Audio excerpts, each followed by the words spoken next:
With nesting now out and critters here as well, we can look at 5 more upcoming Path of Titans features that you all should be excited for. Now, put what you guys are most excited for in the comments, I'd love to see. But other than that, let's get into the list. Nesting may be out, but it's not done yet. The developers pointed out some very key things for the game that are not here yet at all, like having a second parent or nesting an AI.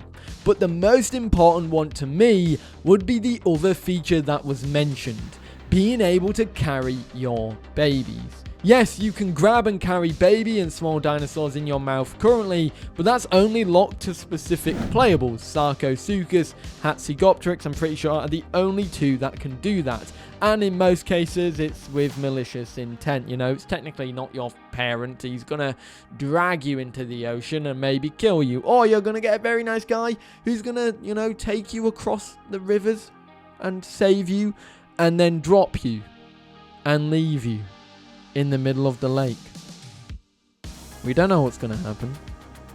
Most chances when you get picked up, you ain't living. However, this feature would be completely different because it's highly likely that this will work by specifically carrying your babies in your mouth, transporting them safely. And I feel like this would work for all dinosaurs in Path of Titans. It would kind of defeat the purpose of carrying your young if it's only locked to certain dinosaurs. Like, baby dinosaurs are small enough, I'm sure adults should be able to carry all of their dinosaurs, all of their babies, and I feel like the devs agree with that as well.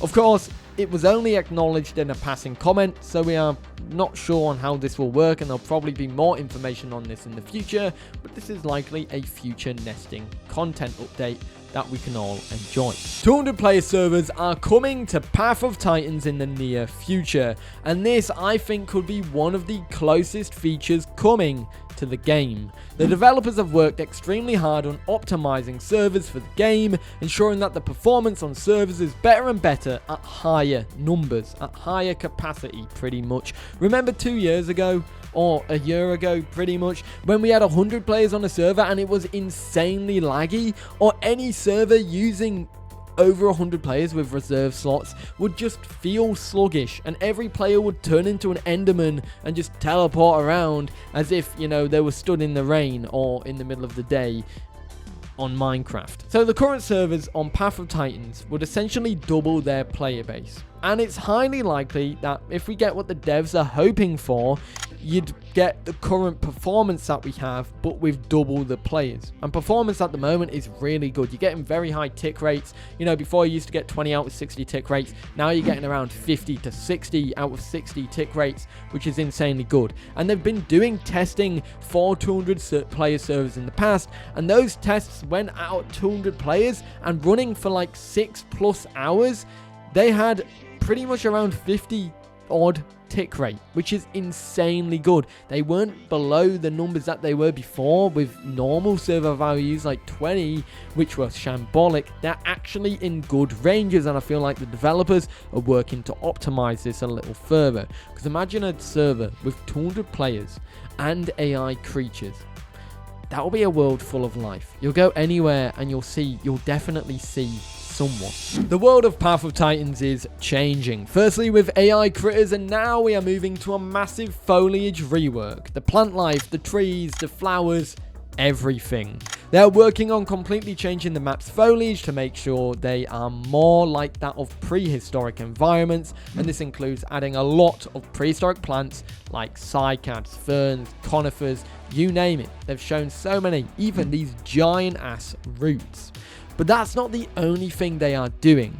These plants are their own custom in-house assets, which makes them more open to versatility in how they are utilized, and will really help in crafting that unique environment for us all to explore and make our dinosaurs feel completely at home in.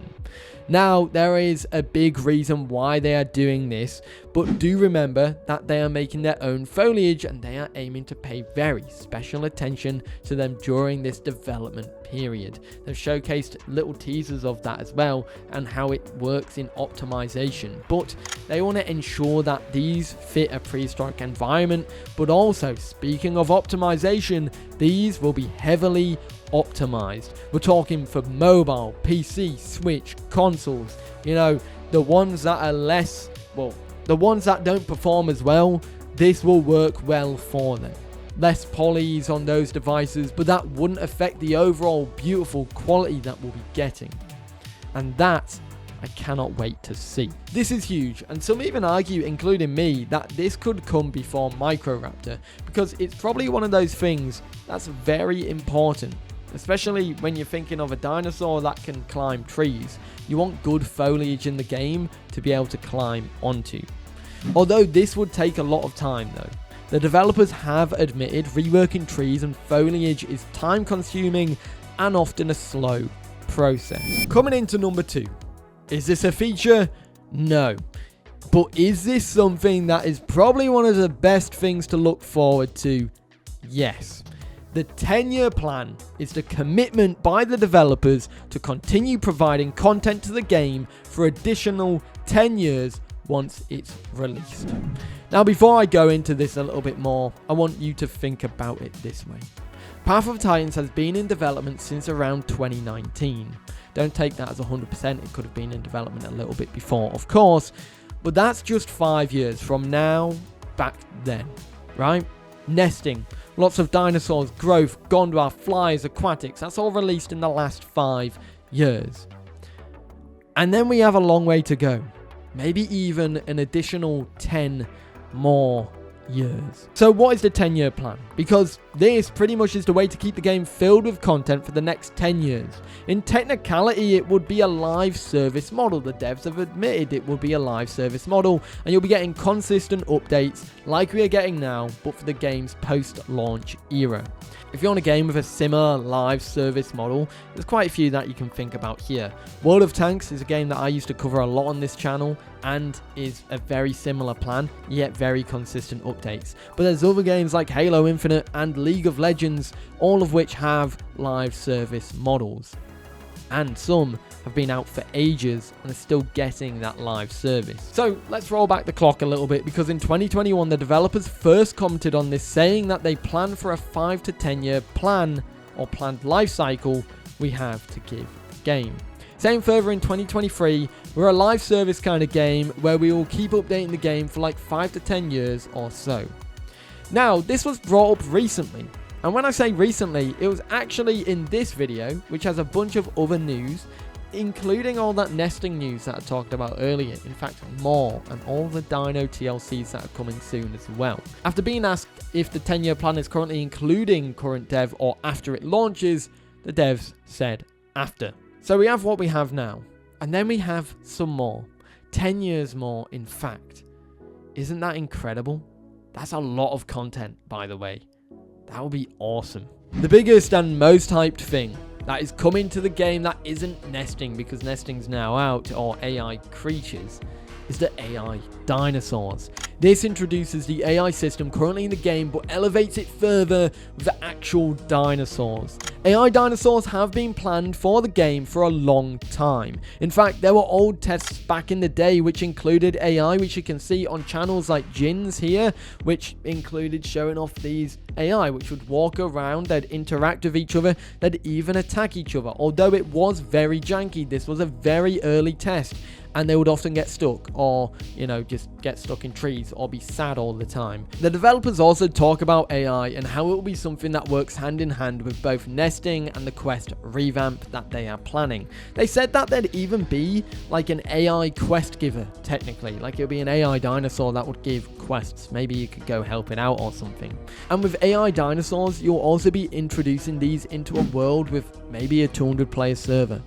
And that would be further enhancing the population in the world. Even if everyone is just spending time in one location of the map, you'll still have action going on somewhere else because there'll be AI dinosaurs around you. Now imagine all of that, but with the lessons that they have learned from the AI critters currently, and further growing and expanding that over time. AI dinosaurs are going to be the peak of what the developers have learned from the AI critters. All that knowledge, all that testing, all that feedback into one big product. How cool would that be? Now that's 5 more features that I'm very excited for Path of Titans. What are you most excited for? I know in the last video, a couple of the features are already out, like AI critters and nesting. There's probably some other stuff that's on the horizon as well, probably not in this video, but let me know your thoughts in the comments.